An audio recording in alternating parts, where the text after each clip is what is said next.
Omahyanatimanasya Chananjala Shalakaya Sakshanritam Yena Tasmai Shri Gurave Namah.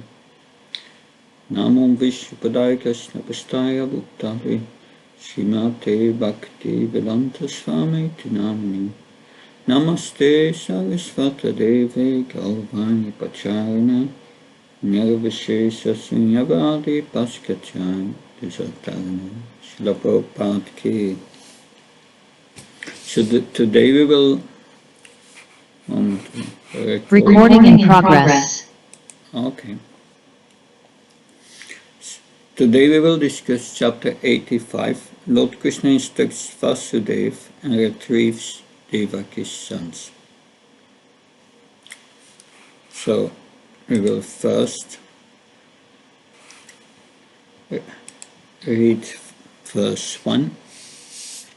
Om Namo Bhagavate Vasudevaya Shibhadarayani Uvacha Ahai Kadatmaja Bhakta Krittapada Bhivandana Vasudeva Binandhyaha Pitya Sankarsana Sutta.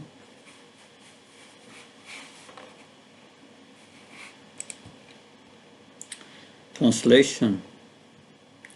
Shibhadarayani said,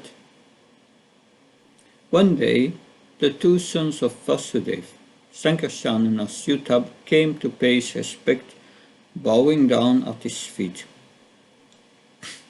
Vasudeva greeted them with great affection and spoke to them. So Krishna and Balaram went to Vasudeva and paid him respect. This is a Vedic custom, and Srila Prabhupada describes this in Krishna book. So it is a Vedic custom that the junior members of the family should offer respects to the elderly persons every morning. The children or the disciples especially should offer their respects to the parents or the spiritual master in the morning. In the pursuance of this Vedic principle, Lord Krishna and Balaram used to offer their obeisances to their father, Vasudeva, along with his wives.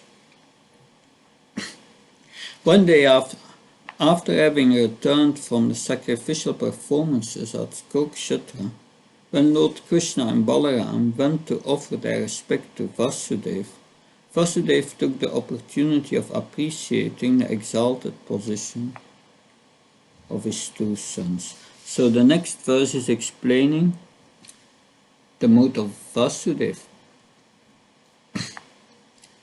Vasudeva has forgotten his natural Vatsalya ras and is going into a very referential mood. That's not his natural consciousness, but anyway, he's going to in a very referential mood. He's going to praise Krishna, and he's going to explain how the whole creation comes from him. So we find that in the third canto. Vasudeva will give us a summary of this third canto. Vasudeva has been influenced by the sages. That's why he came in our reference. He's been influenced by the sages who were praising Krishna and accepting him as the Supreme Personality of Godhead. So that's why he came in our reference. Text 2. Having heard the great sages' words concerning the power of these two sons, and having seen their valorous deeds, Vasudeva became convinced of their divinity. Thus addressing them by name, he spoke to them as follows. Text 3. Vasudeva said, O Krishna, Krishna, best of the yogis, O eternal Sankarsana, I know that you are personally the source of universal creation and the ingredients of creation as well. Can someone read the purport, please, of text 3? As taught in the Sankhya doctrine of Lord Kapiladev, Pradhan is the creative energy of the Purusha, the Supreme Person. Thus, of these two principles, the Pradhan is the predominated energy, female incapable of independent action, while the Purusha is the absolutely independent, primeval creator and enjoyer. Neither Krishna nor his brother Balaram belong to the category of subordinate energy. Rather, both of them together are the original Purusha, who is always joined by his manifold potencies of pleasure, knowledge, and creative emanation. So Vasudeva is going to instruct us about creation. That we have verse 4. You are the Supreme Personality of Godhead who manifest as the Lord of both nature and the Creator of nature, O Mahavishnu. Everything that comes into existence, however, and wherever it does so, is created within you, by you, from you, for you, and in relation to you. So we go to the end of the purport here. There is said, but although language thus seems to indicate the activity of many separate agents in a manifest creation, the deeper truth is that all grammatical forms refer first of all to the Supreme Personality of Godhead. In this verse, Vasudeva makes this point by glorifying his two exalted sons in terms of different grammatical forms. So, Vasudeva knew Sanskrit very well. That we will now go to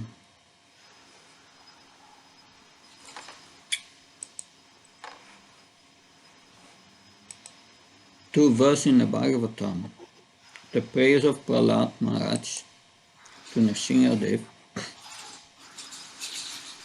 7, 9, 20. The verse is on the screen. Can someone read the translation of this verse, please?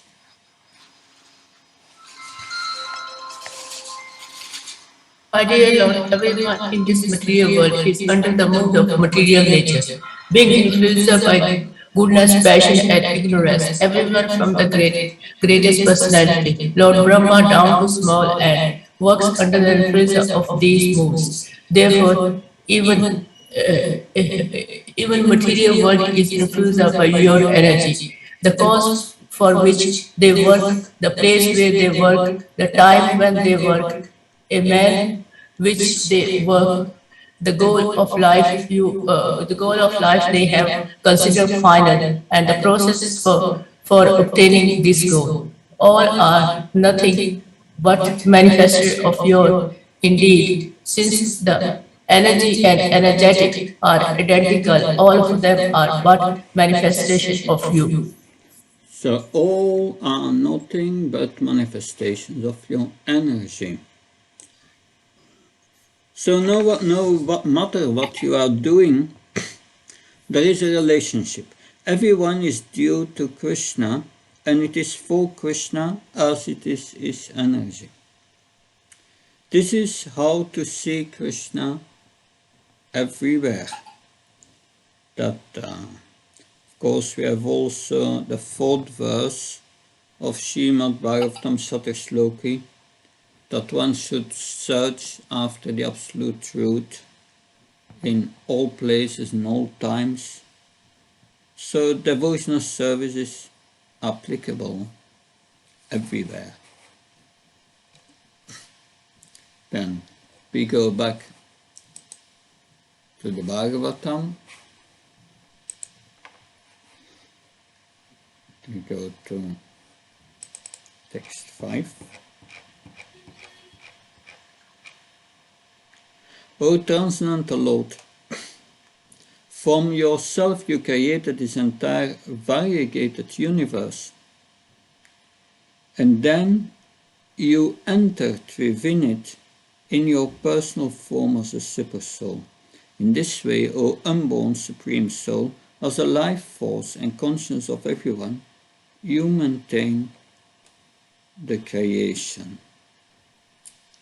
So this verse mentions Mahavishnu, it mentions Garbhodakashaya Vishnu and Kshirodakashaya Vishnu. So can someone read the purport which is on the screen, please?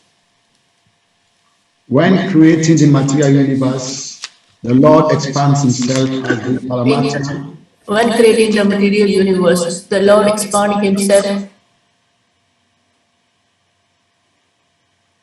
as his universe body. No material body has any reason for existing without some jiva soul, desiring it for the enjoyment, and no jiva can independently maintain a body without Paramatma.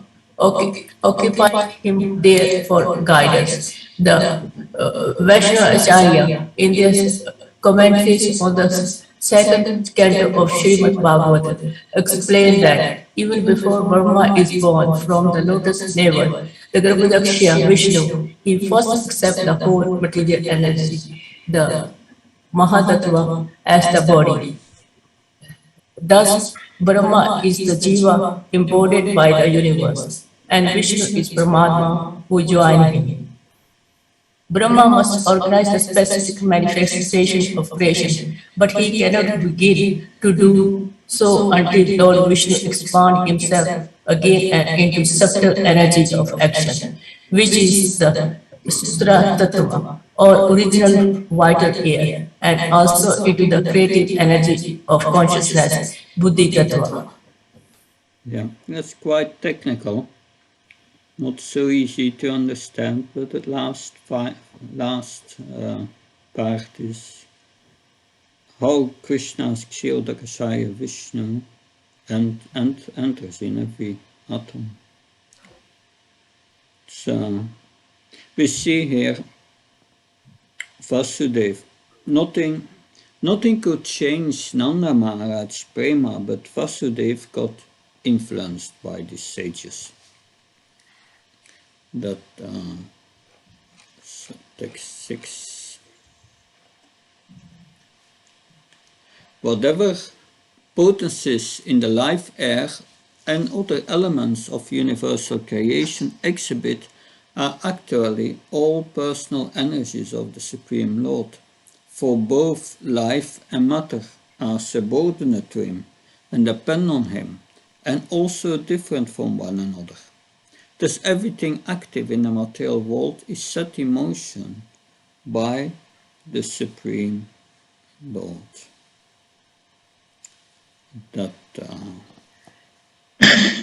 So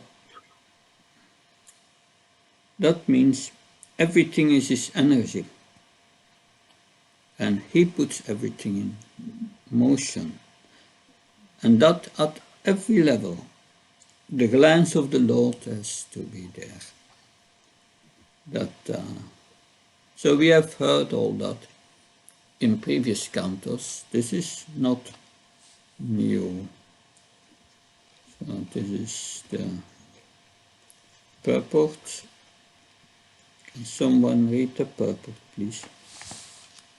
Prana is the vital air of life, a more subtle element that the ordinary air we can touch. And because Prana is so subtle, finer than the tangible manifestation of creation, it is sometimes considered the ultimate source of everything. But even subtle energies such as Prana depend on their functional capacity on the supremely subtle Paramatma. That is the idea of Vasudev expression here by the word Paratatriya. Because of dependence, just as the velocity of an arrow is derived from the strength of the poor man who shot it, so all subordinate energies depend on the power of the Supreme Lord. Furthermore, even when various subtle causes has been empowered with their capacity to act, they cannot act in concert without the supersoul's coordinating direction. As Lord Brahma states in his description of creation in the second canto of Srimad Bhagavatam, O Narada, best of the transcendentalists, the forms of the body cannot manifest as long as these created parts, namely the elements, senses, mind, and the modes of nature, are not assembled. Thus, when all this becomes assembled by the force of the energy of the Supreme Personality of Godhead, this universe certainly come into being by accepting both the primary and secondary causes of creation. Srimad Bhagavatam 2:5-32-33.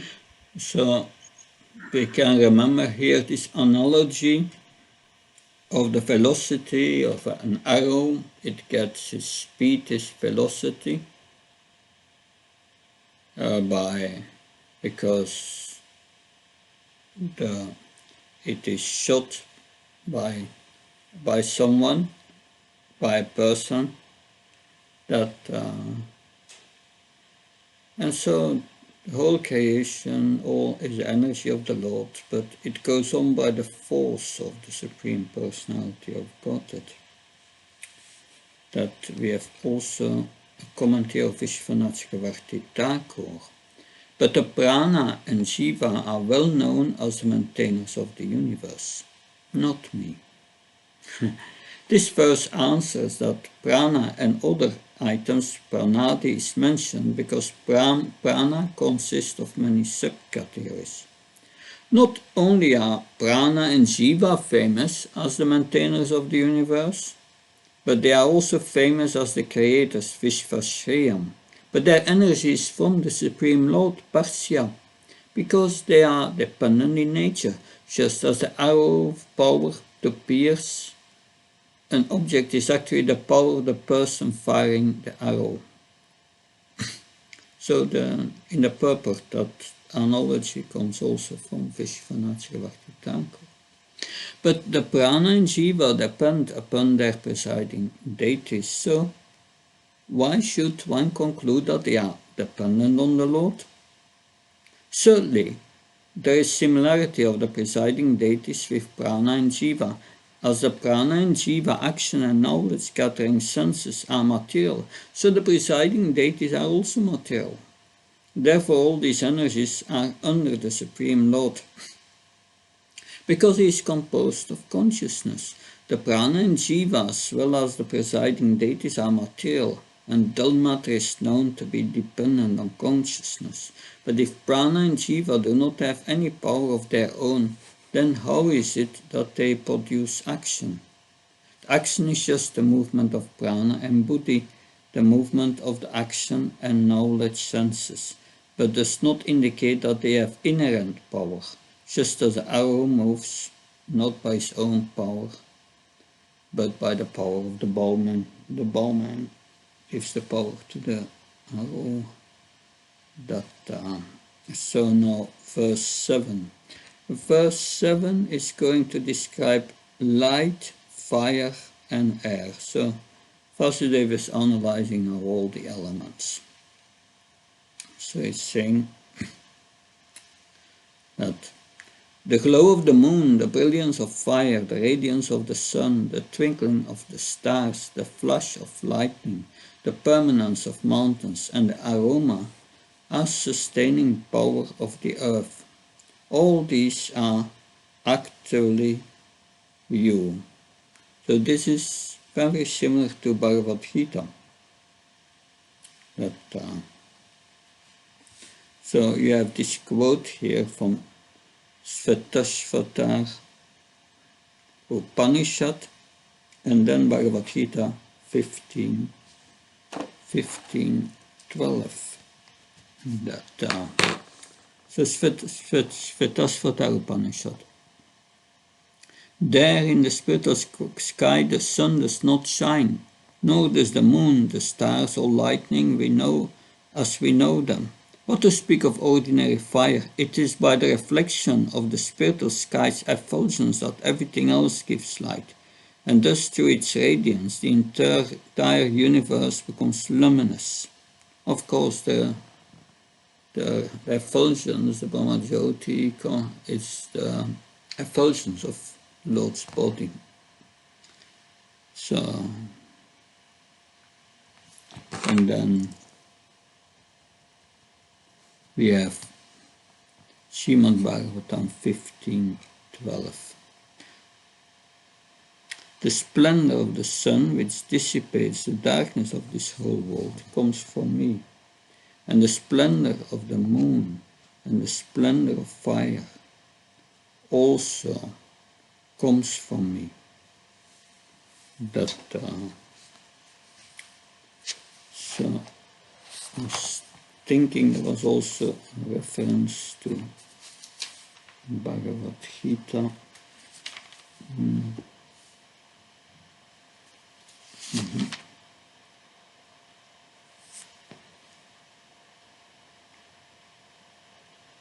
Yeah, it's a mistake. It was the Bhagavatam.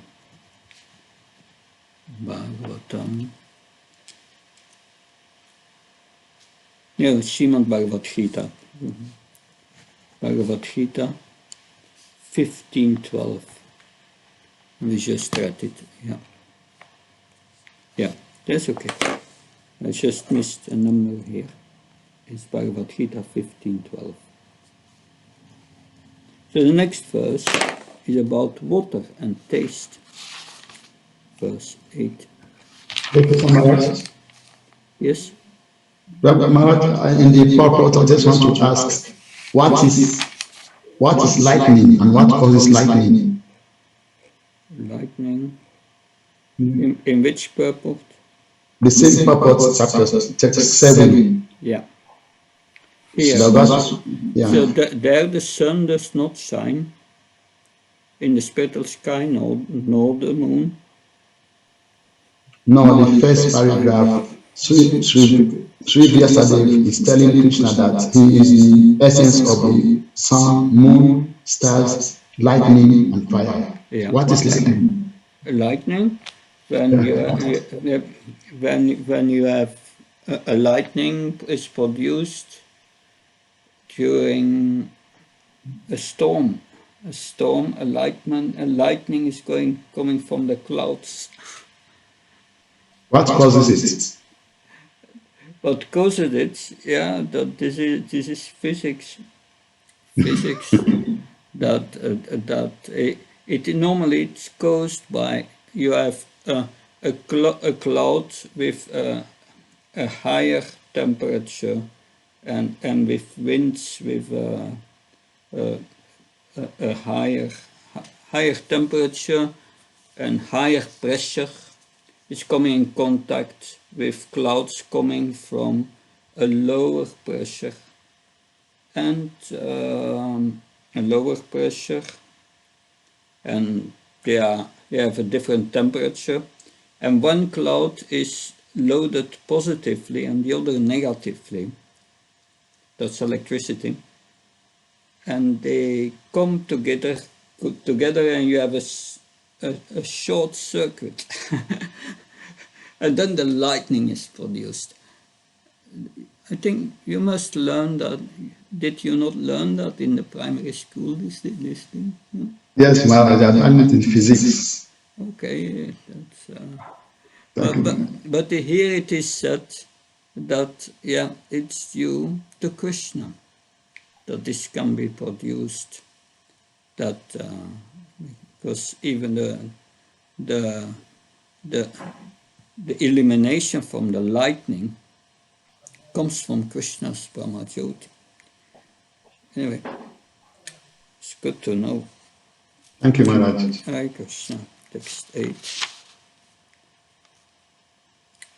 So, we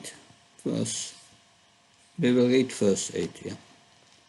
It's about water and taste. My Lord, you are water, and also it tastes and its capacities to quench thirst and sustain life. Yes, so he created water, the taste, so that's the taste of water, and our capacity to drink or to taste and quench the thirst, and that sustains biological life. So Krishna created everything. You exhibit your potencies through the manifestation of the air as bodily warmth, vitality, mental power, physical strength, and of endeavor and movement. So this is very helpful for us. If we hear that, we can see that. We can see that we are not a doer. Everything is from Krishna. Everything is arranged by Krishna right now. That so it's in modern language we could say yes, the internet is going on. It's also a kind of fire, you can say, and a kind of vibration that. But it's all Krishna's energy, and because he is in every atom, he gets it's going on. It's coming from him. So Lord Krishna is empowering everything. That's the point here. So how can we be separated from Krishna? If he's doing everything, he's empowering everything, and the energy is coming from. So if we are not Krishna conscious, then we don't see that. But yes, that's the reality. We should see this reality. If we analyze the air in our body,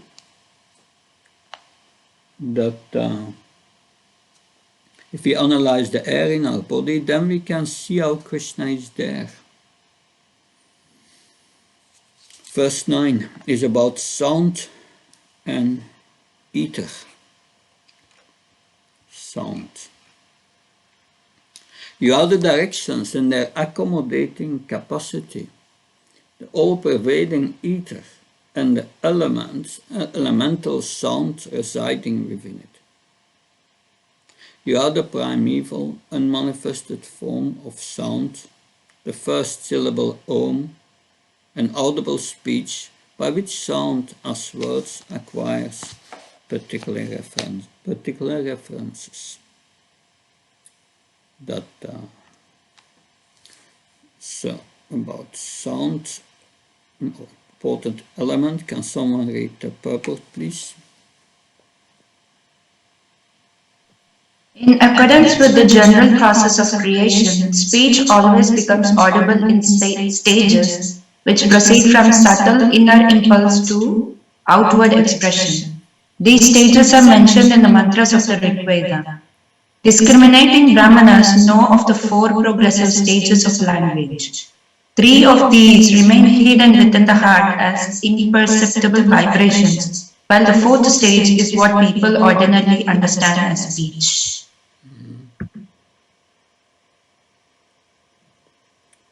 Yeah.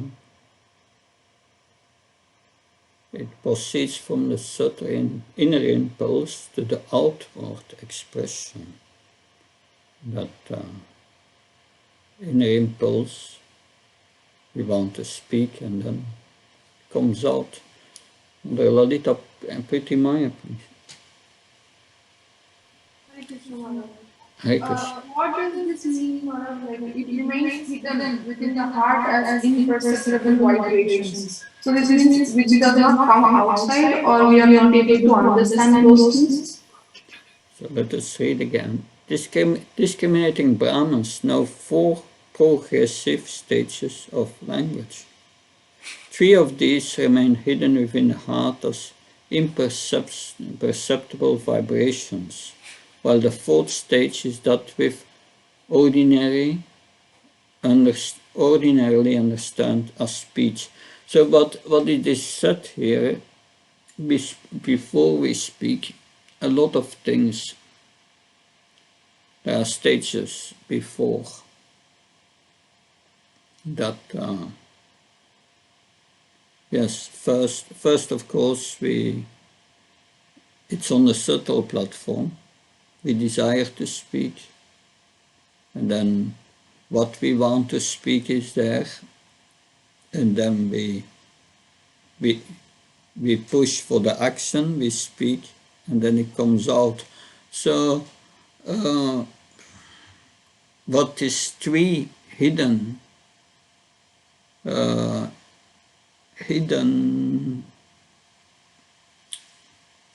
stages are, I don't know. The 4th is clear. We hear the speech, but certainly there are stages before, and that is what they are saying, that they don't reveal these first 3 stages here, but let's read Vishwanath Chakravarti Thakur. He may explain this. You are the direction and the space created by the condition of ether. You are ether, and it's a product of sound, the Sapta Tanmatra. That the subtlest manifestation of word is called para. The Pashanti Nada and the Madhyam stages of sound, Omkara, are you. You are the meaningful words denoting objects, the Vyakari stage of sound. The Shruti says the wise Brahmins know 4 stages of sound, 3 forms of sound remain hidden in the heart and cannot be detected. The 4th words are spoken by man. Yeah, it's quite technical, but the only principle we can derive from here, there are 3 subtle stages and then the sound comes out. Does that help? That's what we can... Yes, okay. thank you. We don't have the detailed information, but yeah.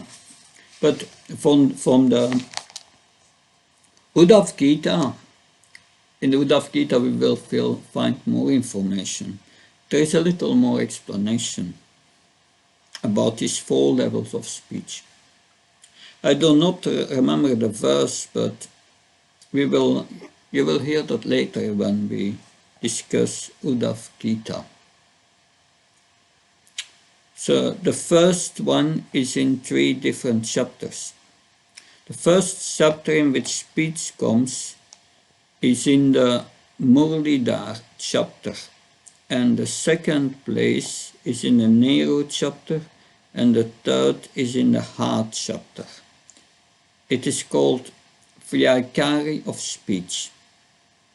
The speech is first inside and then it comes out. Everything goes from the subtle to the gross. That's the principle. It's going from the chakras. If you are trained in yoga and you chant attentively in your japa, you can understand how it's going from the subtle to the gross. Mother Prabhupada Priya, please explain this to us. This is not Shastric, but I was just kind of using the common sense and experience that, when you hear something, then it sort of stirs a thought, and then that thought becomes an idea. But then before you speak, you internally formulate your idea into language. So there's like these stages of development, just like a stirring of your thoughts to actual expression. And it's like, and I was just trying to understand how he's saying here that It's all speech because there's in what it's all. What's he say? It's all here. It's all sound. You can state it as sound because there's some movement going on. You know, like if you're a teacher and you're in the class, some students will be totally dull, like there's nothing going on inside, and other students you can see that they're thinking. You know, it's like although you can't hear what they're saying, but you can see that something's going on. So you can see these stages. Yeah, that demonstrate this principle from the subtle to the gross. May not be exactly what they mean here, but that's the principle that we are discussing here. Thank you, Mother Papa. Nice. We are going to text 10 now. Text 10 is about the buddhi and the senses. So, you are the power of the senses to reveal their objects. The senses presiding demigods and the sanction these demigods give for sensory activity. You are the capacity of the intelligence for decision making and the living being's ability to remember this accurately. So buddhi arises from ahankar combined with the mode of passion we have heard. Mother Prabhupada, please. Sorry, I forgot to put my hand up. Yeah, okay. So we will read the purport here. So, yeah, can someone read the purport and also the purport of Srila Vishwanath Chakravarti Thakur? It's not long, it's all on the screen.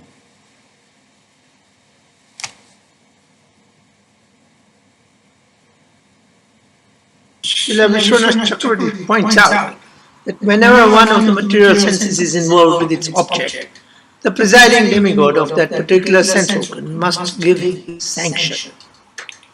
Acharya Vishwanath Chakravarti explains the word anusmriti in these verses in its higher sense as one's recognition of himself as an eternal spirit soul.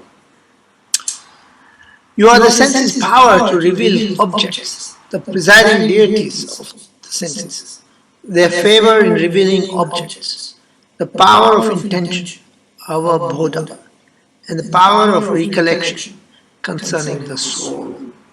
Recollection. So this verse is about the ability to remember accurately. So what is the most important thing to remember? It's I'm an eternal spirit soul, servant of Krishna. Now text 11. You are false ego in the mode of ignorance, which is the source of physical elements. False ego in the mode of passion, which is the source of all these senses. False ego in the mode of goodness, which is the source of the demigods. And unmanifest total material energy. So we are going to the creation. You are the one indestructible entity among all the indestructible things of this world. Like the underlying substance that is seen to remain unchanged while the things made from it undergo transformations. The modes of material nature, namely goodness, passion and ignorance, together with all their functions, become directly manifest within you, the Supreme Absolute Truth, by the arrangement of your yoga Maya. Can someone read the purple, please?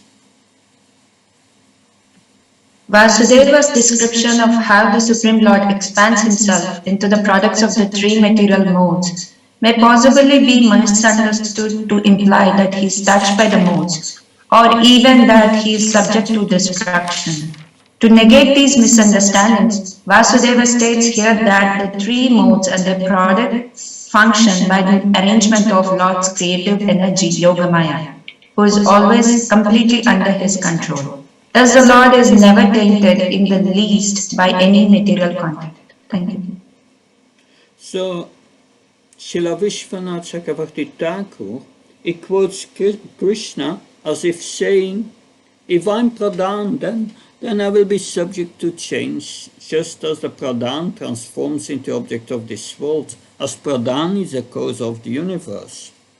The counter-argument is given in these two verses. The gunas, which are so-called pradhan and which undergo transformations such as mahatattva, vrittaya, all of these have been produced by your inconceivable spiritual energy, yoga maya, within you, who are beyond the gunas, pare. They are not actually within you. They have been produced under your glance. So the transformations of the Mahatattva have been produced by Krishna's inconceivable spiritual energy, yoga maya. And the modes of nature are coming from Krishna, and these modes transformed by the arrangement of your yoga maya. Text 14. Thus the created entities, transformations of material nature, do not exist except when material nature manifests them within you, at which time you also manifest within them. But aside from such periods of creation, you stand alone as the transcendental reality. So Krishna is always there, during and after. This is the first verse of the Shatashloki. Amevasam Ivahe. I'm there before, during, and after. It's all me. So, can someone read the purport of the verse which is on the screen? Verse 14.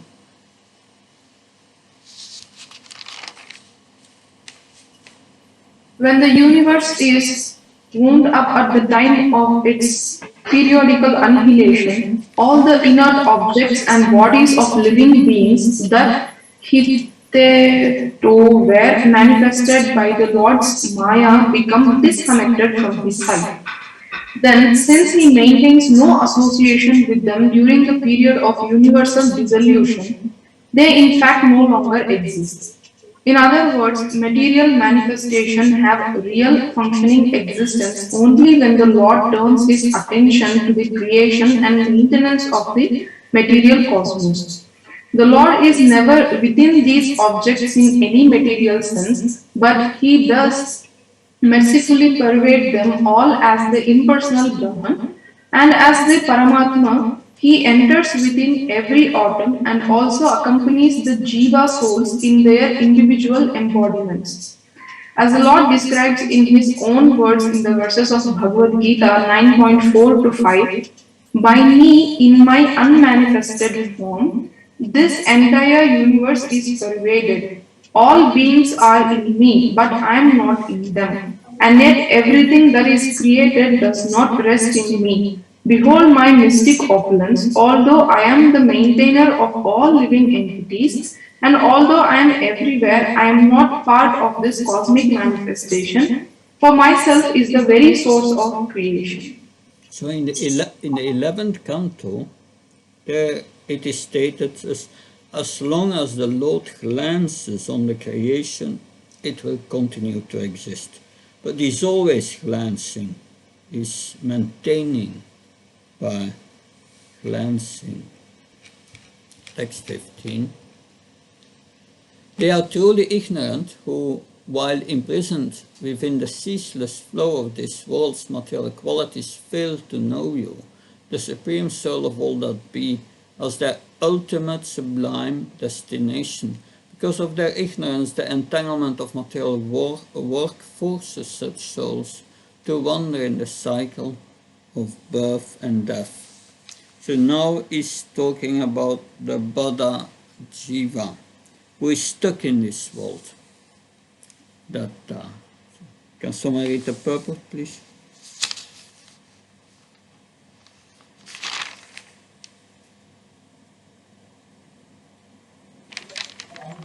A soul who, forgets his true identity is a servant of God, as a servant of God, is sent to this world to be imprisoned in the succession of material bodies, wrongly identifying himself with these bodies. Should a conditioned soul suffers the consequence of distress, The consequence.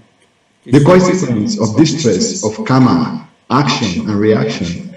Vasudev, as a compassionate Vaisnava, laments for the suffering conditioned souls whose unhappiness, the result of ignorance, can be remedied by knowledge of the principles of devotional service to Lord Krishna. Thank you. So before it was about the creation and the material energy, and now it's in relation to the jiva. So it's like in Dasamula about Krishna, his energies. So let's read text 16. By good fortune, a soul may obtain a healthy human life, an opportunity rarely achieved, but if he is nonetheless deluded about what is best for him, your illusory Maya will cause him to waste his entire life. So we go to liberated soul and conditioned soul. We will hear about symptoms of liberated and conditioned souls in the 11th canto, entire chapters on that. So, now text 17. You keep this whole world bound up by the ropes of affection, and thus when people consider their material bodies, they think, this is me. And when they consider their progeny and other relations, they think, these are mine. So this is why we are here. We are thinking, this is me. They are mine. 18. And now he says, you are not our sons, but the very lords of both material nature and its creator, Mahavishnu. As you yourself have told us, you have descended to rid the earth of the rulers, who are a heavy burden upon her. So here we get one explanation why Vasudeva is talking like this, and Vishwanath Chakravarti analyzes that in the purport. So can someone read the purport? According to Srila Vishwanath Chakravarti, in the verse Vasudeva offers himself and his wife as an excellent example of those who are materially deluded. Although at the time of his birth in Kamsa's prison, Lord Krishna told Vasudeva and Devaki that his mission was to rid the earth unwanted Kshatriyas. Still, his two parents could not avoid thinking of him as their helpless son who needed protection from King Kamsa. In reality, of course, both Vasudeva and Devaki were participating in the divine pastime of the Lord's birth under the perfect direction of his internal energy. Only out of the transcendental humanity does Vasudeva criticize himself in this way. Okay. That's the explanation. 19. Therefore, friend of the distressed, I now approach your lotus feet for shelter, the same lotus feet that dispel all fear of worldly existence for those who have surrendered to them.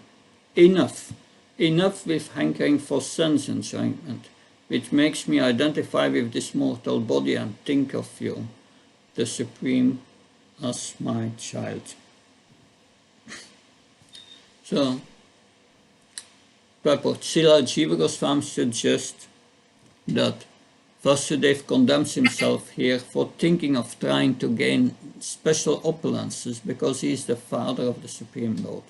Thus Vasudeva contrasts himself with Nanda, the king of Raj, who was satisfied with pure love of God and nothing else. So this is the difference between Vasudeva and Nanda. Nanda Maharaj will never say, "You are not my son, you are the creator." He will never say that. We have here from the Brihad Bhagavatamrita, 3rd volume, that so there, that from Brihad Bhagavatamrita, 3rd volume.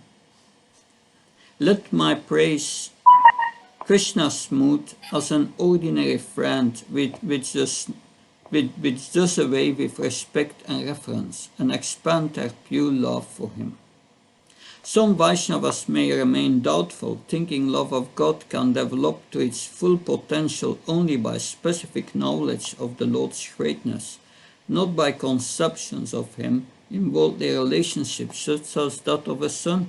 In fact, such devotees may argue that God in such relationships, seeing God in such relationships, is a serious error. In this prayer, Vasudeva begs to be relieved from the delusion that compels him of imagining that God is his son. It might be advised you are very happy, but he counters the idea by describing his pitiable confusion in which, out of greed for sense enjoyment, he thinks that he is the body and the Lord is son. There is a verse in the Vishnu Purana in which Vasudeva tells, "Both Devaki and I are bewildered in loving you like our own child." Vasudeva feels he should be the butt of jokes for daring to consider the Supreme Lord his son. Narada Muni explains, this exceptional attitude and behavior, even though they appear to follow the pattern of ordinary mundane human relationships, expands to the limits of the most perfect love of Krishna. The key understanding how this kind of devotional service works means to accept the Lord as your son. It is to comprehend that it does away with the restrictions of respect, fear, reverential faith towards the Supreme Lord. All reverence may be indispensable in Vaikuntha, but they only inhibit the expression of prema between Krishna and his intimate devotees. Sri Vasudeva was lamenting because he had focused his attention on the idea that the son was his son, rather than simply act in affection for him like Sri Nanda and Yasoda. Or alternatively, Vasudeva, as an extremely humbly Vaishnava, suffered from the self because of intense dissatisfaction that naturally arises when bhakti becomes intense. He is the cause of a perfect devotee. He has all the Lord's blessings. So we have many different understandings here of different devotees. Why is Vasudeva saying to Krishna, "You are not my son"?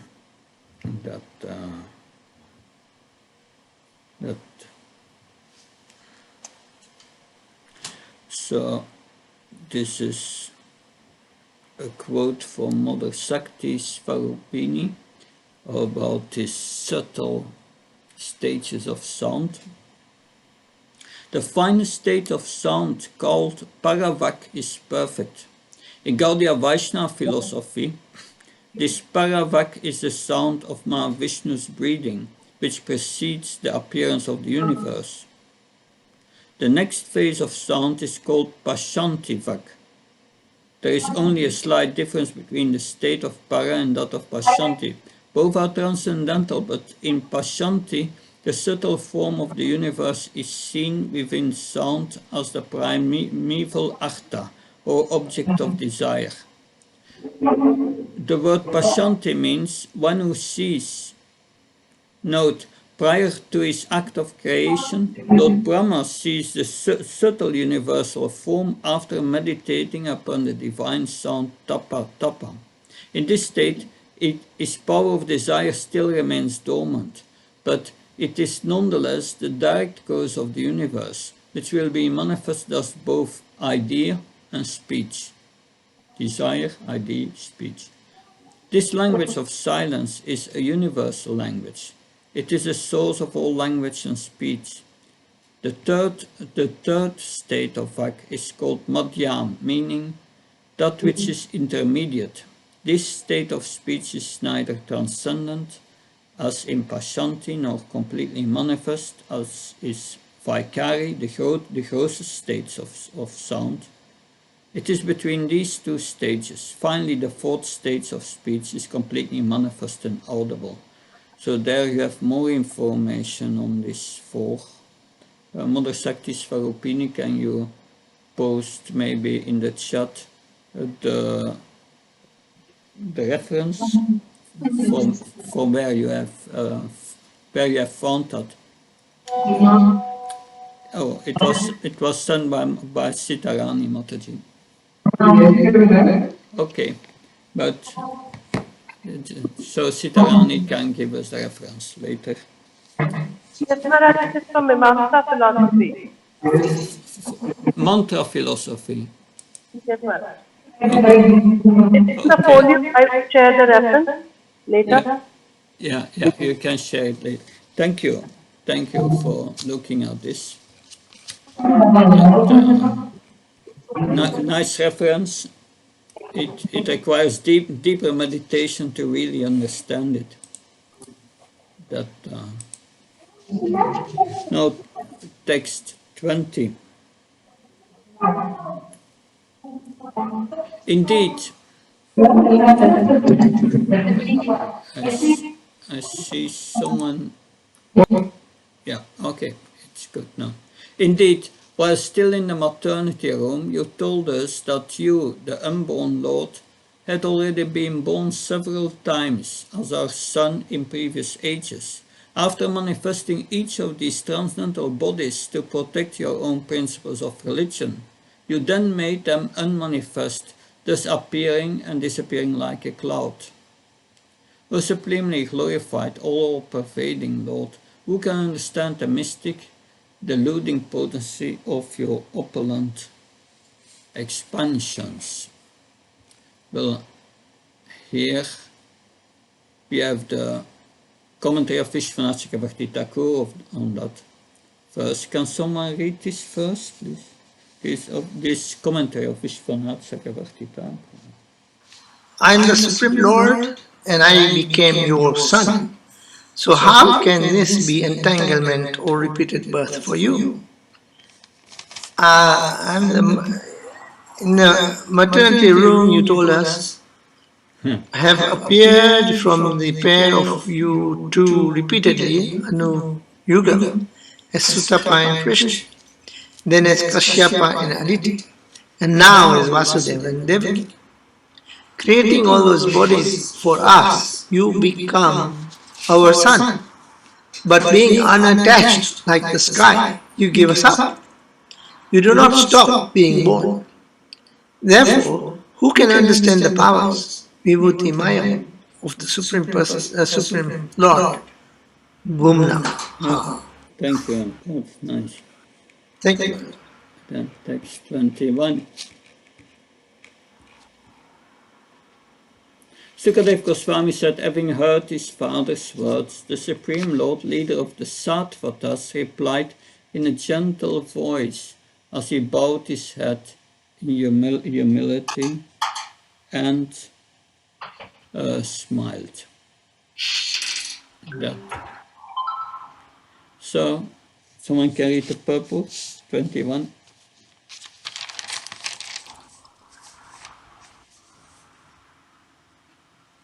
Srila Jiva Goswami describes what Lord Krishna thought after hearing his father glorify him.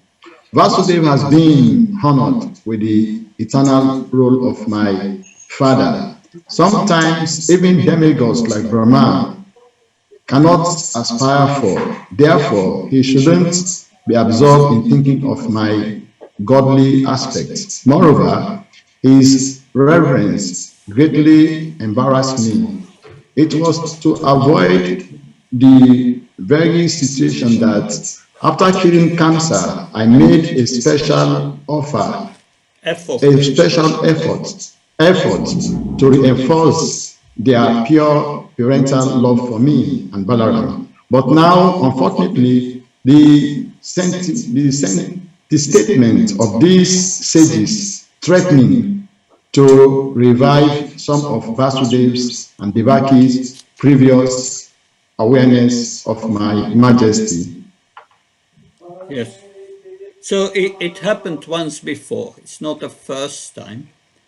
Vishwanath Chakravarti Tagore says, gently bending his head, he smiled. This implied so that there will be no contradiction of rasa in your words directed to us, two sons who worship you. I will wisely give those words another meaning. So, Maharaj, yes. can you do a favor, Maharaj? Can you go back to 20?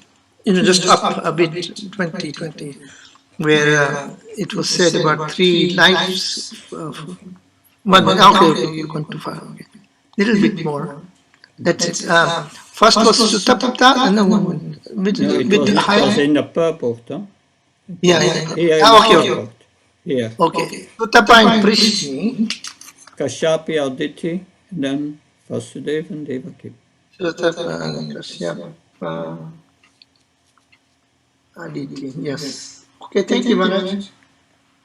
Yeah. So now Krishna is going to explain in 22.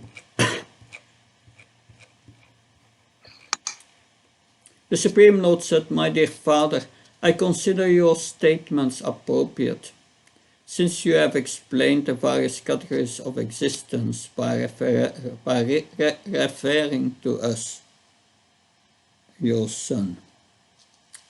So, posing as Vasudev's dependent son, Lord Krishna expresses gratitude for his father's edifying instructions. That Vishwanath, I consider your words highly consistent. You are pointing out your son as the highest truth, just as to teach others. Just in the case this is the case in the Upanishad. In O Sveta Keto, you are the highest truth. That from now I want to go to Krishna book with you. Grab the folio. Contents. Block. Books. Krishna. And we are 85.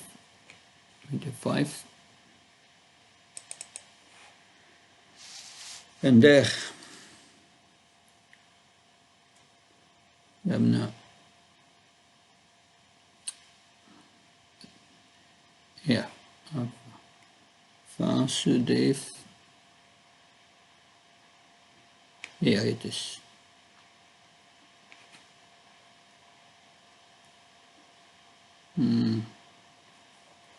So this, can someone read this paragraph beginning with Vasudev was in the complete perfection of life. Vasudeva was in complete perfection of life, considering Lord Krishna and Balarama to be his sons. But because of the sages assembled in the place of pilgrimage at Kurukshetra had spoken about the Lord as the supreme cause of everything, Vasudeva simply repeated out of his love for Krishna and Balarama.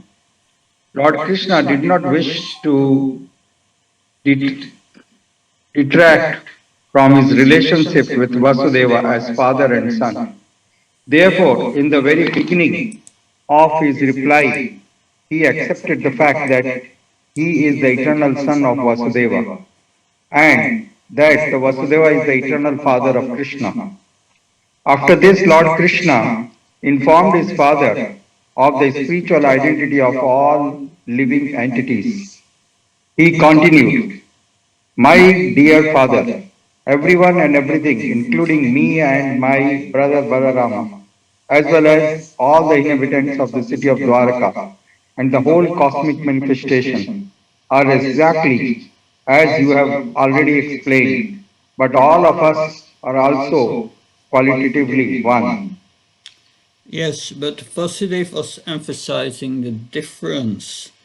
Uh, so, can someone read also the next paragraph? Lord Krishna intended.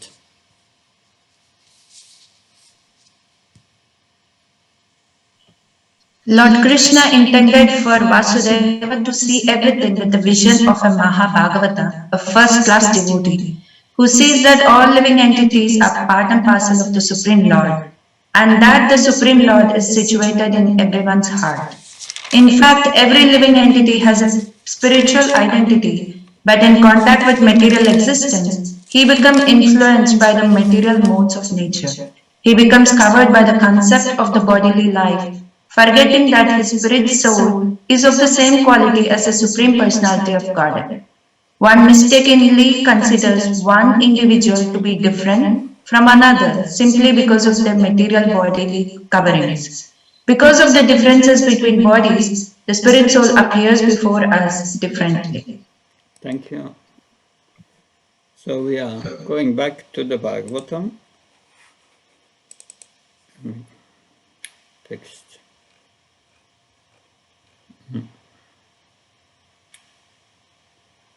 Thing. Not only I, but also you, along with my respected brother and these residents of Dwarka, should all be considered in the same philosophical light, or best of the elders. Indeed, we should include all that exists, both moving and non-moving. That text 24.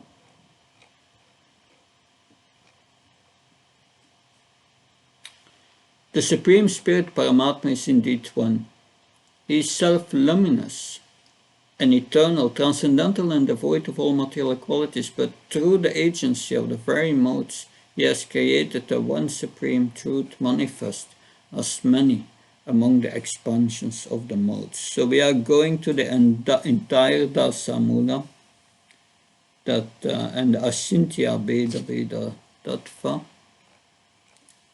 25. The elements of ether, air, fire, water, and earth become visible, invisible, minute, or extensive as they manifest in various objects.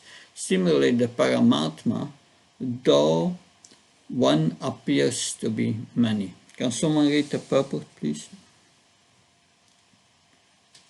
Srila Vishwanath Chakravarti Thakur explains this in the previous verse as follows. The one Paramatma appears to be many by the influence of the modes of nature that he himself creates. How is that? Because although in truth the Paramatma is self-illuminating, eternal, aloof from everything and free of the modes of nature, when he appears as its manifestation, he seems to be just the opposite, a multiplicity of temporary objects saturated with the modes of nature. Just as the elements of ether and so on, when manifesting in thoughts and other things, seem to appear and disappear, so the Paramatma seems to appear and disappear in his various manifestations. Hare Krishna, thank you. The last verse of today. Sukadev Goswami said, O king, hearing these instructions spoken to him by the Supreme Lord, Vasudeva became freed from all ideas of duality. Satisfied at heart, he remained silent. So what was this duality? that can someone tell me what was this duality he became free from? Body. No, it was Vasudev was on the transcendental platform. The duality was, you are not my sons.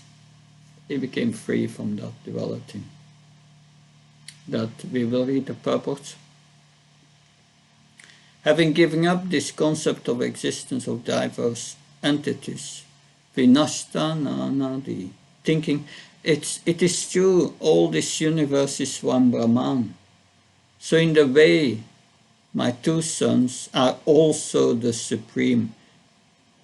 He attained such knowledge and became silent. So he understood,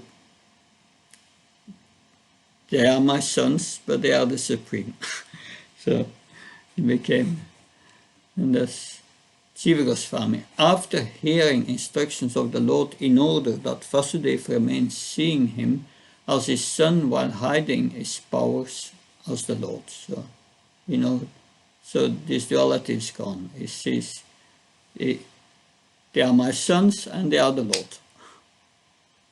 So there's, because he was thinking, they are the Lord, so they are not my sons. But now he's thinking, they are my sons, they are the Lord. Good. That was a section for today. Mother Kasturica, please speak. Maharaj, thank you. I have a question. In the Srimad Bhagavatam, in many prayers, we see how the Lord is present in the material creation is praised. So, what would be the prayers when we go back to the spiritual world? Because Vasudeva here in the material world, he is praising Krishna, but he is also eternal Father in Dwaraka. So, what would be he praying there? Yeah, there is a variety in the spiritual world. First you have Goloka and Vaikuntha. When we speak about Vaikuntha, there are different moods and the prayers will be different. In Ayodhya, there Hanuman is praying. That's a spiritual planet in the Vaikuntha. And Dwarka is also a spiritual planet in Vaikuntha. And there are different moods and different prayers. But the basis is always, yes, in Vaikuntha the basis is servitude. I'm the servitor. And they understand the Lord is the Supreme Lord, the cause of everything. And that will reflect in their prayers, because their prayers are in reference. And that's characteristic for the entire Vaikuntha. Where in Golok it's different. There they see Krishna as one's friend, as one's mother, as one's lover. So prayers will be different according to the mood and place where they are. Does that help, Mr. Malakasturka? But Maharaj, like in the Dwaraka, so in the spiritual world, in Vaikuntha or in Dwaraka, will the Jiva will be able to remember the material creation? If they remember the material creation and their material consciousness, they are back in the material world. So the answer is no. No. And also in the last text, in text 24 purport, how there is the description of the Paramatmas. But in the Canto 2, it is described as Krishna is in the, like the Paramatma is in the size of a thumb and he's sitting in everyone's heart. So how do we understand Paramatma is one or he's individually present? Yeah, Paramatma is one that is explained by Srila Prabhupada in Bhagavad Gita in the purport, like the sun is reflected in many pots. So Paramatma is in everyone's heart, in everyone's atom, that's inconceivable for us. Cynthia Beda that Krishna is a Paramatma and Bhagavan at the same time. But can you repeat your question? So in the text 24 in the purport, Yeah. so it is described how Paramatma is one and he's illuminated. But in Canto 2, we study that Paramatma is in the size of the thumb and he's present in everyone's heart. Yeah, but this size of the thumb is for the sake of meditation. Because in the material world, there we have dimensions, breadth, width, and high, and so on. And these are material calculations. We cannot calculate, because we will see. I was just reading in the 11th canto, because I'm preparing already the 11th canto for the summer. 5 chapters I will present, and I'm really I went to him to the chapters the first time, but then after hearing it the first time, I'm going to the notes I made during the Bhaktivedanta when I followed it. I noted all the main points, and so be sure that I don't miss any points.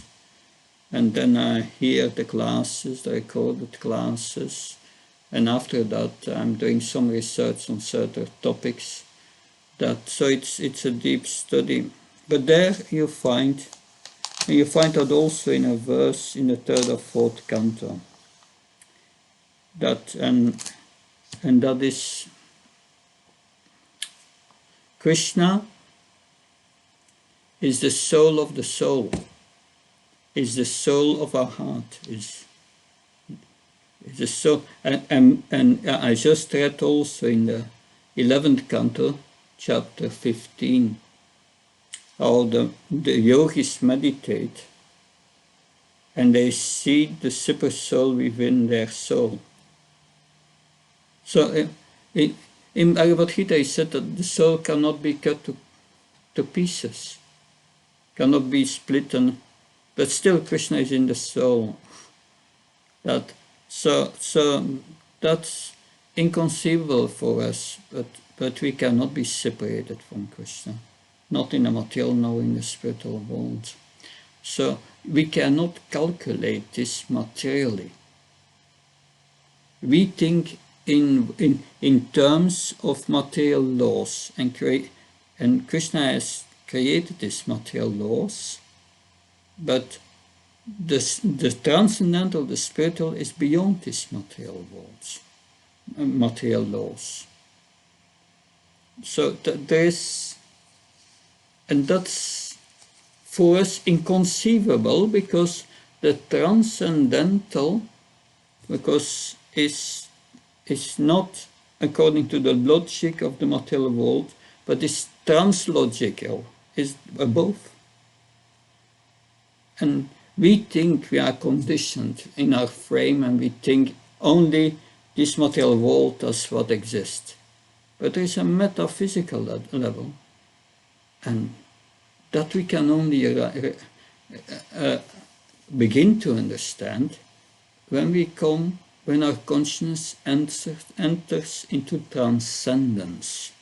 And that's done by developing love for Krishna. And then you get this higher understanding. And that's what we are speaking about here. So we have here Vasudeva.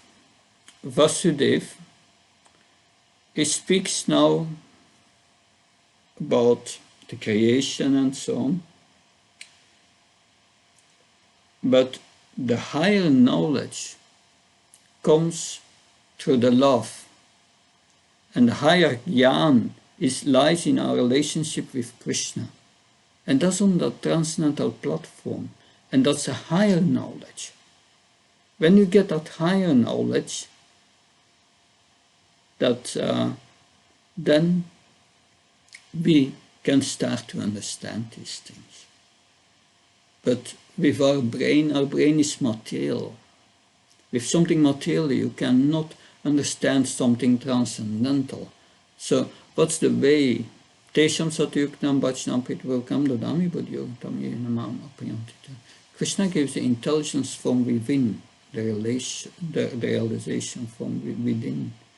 That is how we start to understand that.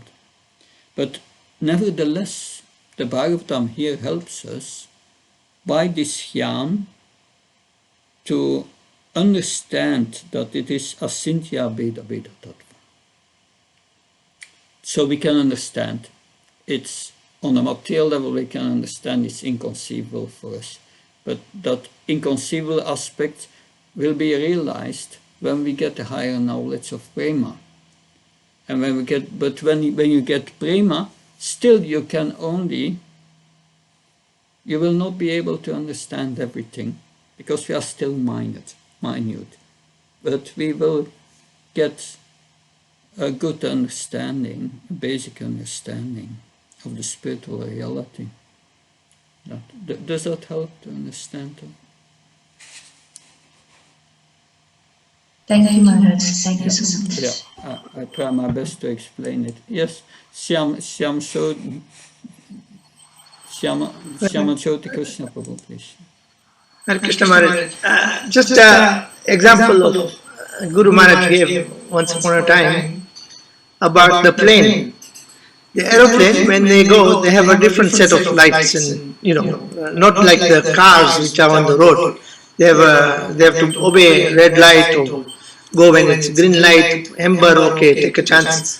So on the material on the road, they have to follow the road signs. But the plane does not have to follow the traffic system. The plane can go on its own. So that's called transcendental. It's on a higher platform, like you mentioned, Maharaj, earlier. The plane is on a higher platform. So once we have this higher understanding, then you give up the lower understanding, which is this traffic lights, etc. It doesn't apply, to the higher intelligence. This spiritual world, it doesn't get affected by the material modes. So he gave a nice example of the plane and us on the ground. Thank you for helping us to understand that, Shyama Jyoti Krishna. Thank you, Maharaj. Hare Krishna. Anything else, please? So then tomorrow we will continue and finish this chapter. There are very interesting references still tomorrow. It's an ocean of nectar. Thank you. See you tomorrow. Hare Krishna. Jai Prabhupada. Hare Krishna.